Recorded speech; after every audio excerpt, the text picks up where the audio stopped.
Бяхме оперирани в болницата, всичко мина безпроблемно. След като се върнем от дома, искам накратко да дам информация за това какво трябва да правим и на какво да обръщаме внимание. На първо място, след завръщането от дома, трябва да започнете с редовни разходки. Това е важно както за скоростта на възстановяване, така и за укрепването на мускулите ни по време на редовния процес на отслабване. Препоръчваме ви всеки ден да правите разходки с нормално темпо, поне 1 до 2 часа.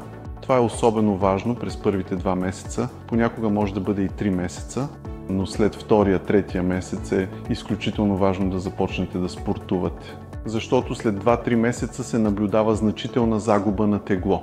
Мускулите ни също започват да отслабват заедно с мазнините. За да ги укрепим, да не изоставаме от ежедневните си дейности и да не изпитваме отпадналост, е изключително важно след втория, третия месец да започнем да спортуваме и да продължим това редовно.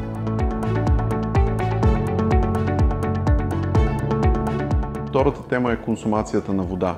Понякога нашите пациенти смятат, че това не е важно и го пренебрегват. Те могат да приемат недостатъчно течности. Това също може да доведе до проблеми за човек. След операцията имаме нужда от поне 2 литра вода на ден. Трябва да осигурим това. Когато това не се осигури, може да се появят отпадналост, световъртеж или забавяне на отслабването, по-трудно сваляне на килограми и други подобни процеси.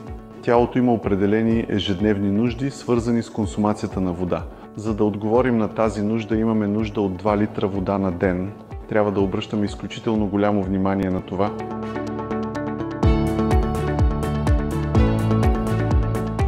Третата тема са проблемите, които изпитваме. Знаете, изписаха ни от болницата, прибрахме се от дома. Пациентът може да изпитва леки оплаквания или понякога сериозни проблеми. В този момент това може да изглежда незначително за него, но може да е и началото на проблем. Ранната намеса, ранния лекарски контрол или ранното насочване осигуряват много по-лесно и спокойно протичане на процеса и неговото завършване. Но когато се закъснее, това може да доведе до сериозни проблеми. Искаме да използваме създадената от нас група и за тези случаи. Споделянето на проблемите, които възникват след операцията, с нас е наистина много важно.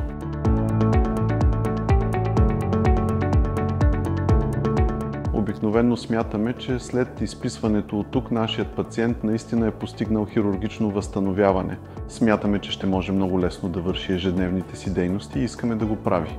Ако работи лека работа, ако работи на обикновена офисна позиция, 1 седмица почивка след операцията е достатъчна. Но ако работата на нашия пациент е по-натоварена, ако се налага да вдига тежести, смятаме, че 2 седмици са достатъчни. Може да започне работа след 2 седмици. През първия месец няма пречка да вдига тежести до 20 кг. След първия месец нямаме никакво ограничение за тежестта. Пациентът ни може да вдига толкова тежко, колкото пожелае. Тук важното е раната да е напълно заздравяла. Това обикновено се постига в рамките на 10 дни.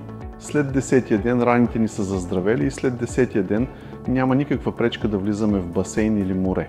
Дори спортът, макар че през първите 2 месеца не го препоръчваме много, плуването е много хубава спортна дейност за нашите пациенти, които искат да плуват. Препоръчваме и плуването. След 10-я ден също могат да започнат да плуват. Нямаме никакви ограничения относно шофирането.